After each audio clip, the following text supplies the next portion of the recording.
street crime in Highbury, North London, and its target was a young family. Ricky Smith, his partner Anita, and their children Michaela and Paul. Ricky was a flooring contractor working with his father. On Friday night, October the 3rd, he'd just been paid for a job they'd completed, and his dad dropped him back home.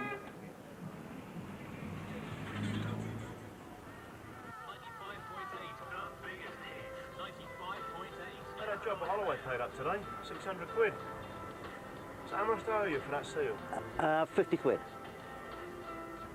There's 560 there. You take it out of that, put the rest aside. You're going to be in that house by Christmas at this rate. Yeah, I hope so. Oh, don't forget, early start in the morning. So don't go stopping out late tonight, right? All right. See you in the morning. See ya.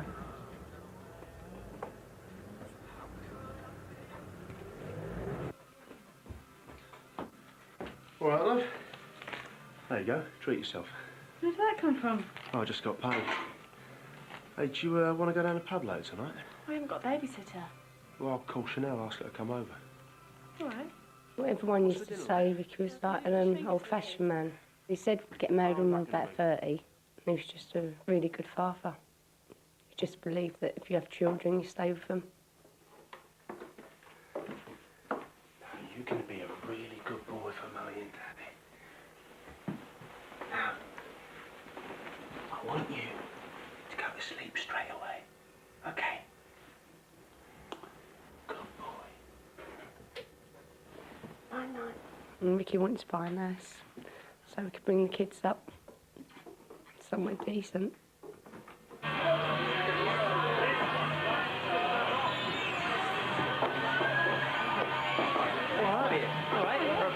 In a brand new coat, please. Found yourself a house, yeah? Yeah, well, there's a couple having a look at. Oh, yeah? What, around here? Yeah, Holloway, we're looking. Good stuff, good stuff. How many rooms are you looking for? 3. What about a garden? It'd be nice, but... Well, yeah, garden.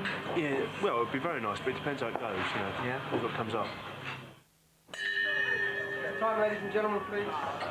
Right, where are we going next then? Home. It's supposed to be saving, remember? And you've got to be up early in the morning. Yeah, well... Yeah, come on then. Come in.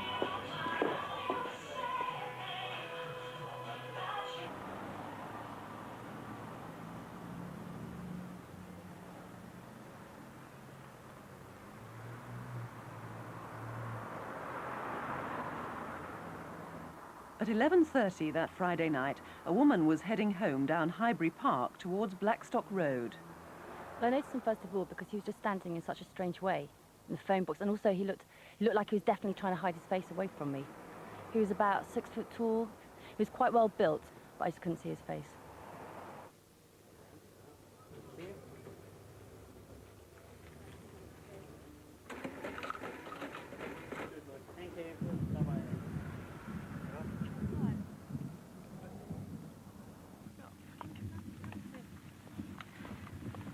You take that.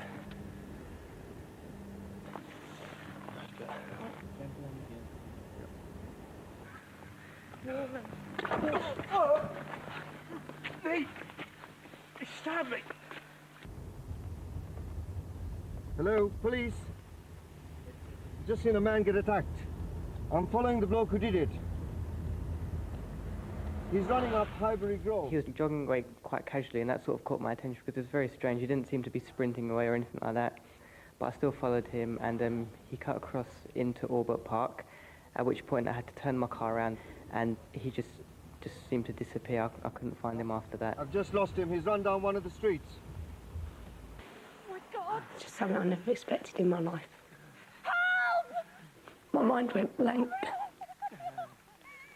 I can't believe it. I always thought it'd be. The attacker ran from Highbury Grove down Avenel Road next to the Arsenal football ground, then down Conewood Street.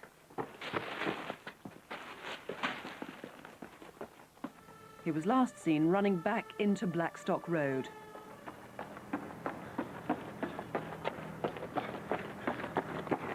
All right, we've got an ambulance here. Hang on, we've got an ambulance. Excuse me, gentlemen. We got a phone call and we both dashed out. He was in the ambulance being worked on, but he was, they said you can't see him in the ambulance because he was pretty bad. Appears to have red stripes on his jacket. IC code unknown. Over. For someone to just come up, creep up and do that is madness. Right, sir, did you see anyone at all? It's destroyed us. Destroyed Paul's future, Michaela's future, Nita's future, ours. It's ruined everything. And it's all been for no reason. It's been done for nothing. Someone's gone and murdered him for nothing. Is that yours? No, that's strange. Oh, hang on here, I'll just go and get a torch.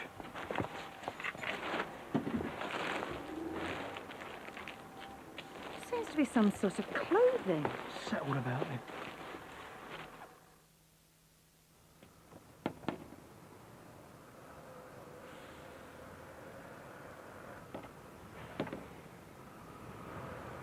Hi, have you found the bag?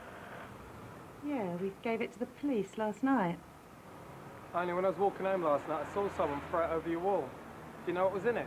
Well, there was a cap and a jacket. It's to do with that stabbing up the road. All right. Cheers. I remember he was well-spoken and he was in his mid to late 20s, about 5'7" tall, and he was carrying a black and grey rucksack. What a dreadful crime. Chris, what, do you think that man could have been the killer? I don't believe he was the attacker. He may have been an accomplice. If he wasn't, he's a man I need to see because he's an important witness and I need to speak to him. Now, what most people sitting at home watching tonight's programme are probably thinking is why it seemed to be apparently motiveless. From the inquiries that I've made and the investigations that I've conducted, it does appear at the present time to be totally motiveless. But do you think that perhaps Ricky had something in his life that perhaps had provoked a revenge attack in some way? That might have happened, but I don't know. I'd ask people, if they do know, to come and speak to me. Anything about Ricky's life Yes, that might indeed. be of interest. Now, what do you know about the man who committed the crime? I can give you a description. He's a coloured male. He's 6 foot tall, 18 to 30 years old. Which isn't particularly helpful, is it really? No, but linked with the clothing, it might help. Yes, well, tell us a bit more about the clothing The here. attacker was wearing a dark blue Chicago Bulls jacket with red and white stripes with a distinctive picture of a bull on it. The cap was a dark blue Reebok cap.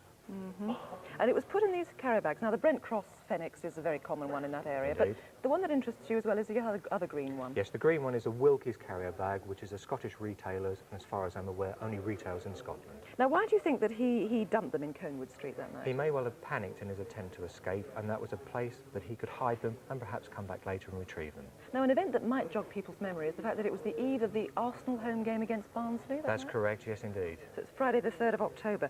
Now, you've got some important clues here, but what about the knife that he used? Have you recovered that? I've now recovered the knife, and that's an 8.5-inch long lock knife with a 3.5-inch blade. On it is a price tag. Now, the price tag reads $9.95. Now, again, we've had a number of cases tonight in which there are rewards. There's a reward here, isn't there? There's a substantial reward of £10,000 in this case upon conviction. Thank you very much, Thank you. Crystal. Thank you. Well, Ricky left behind a partner, 2 young children, a tragic, tragic crime. 0500 600 600. If you've heard anything, please call us right away.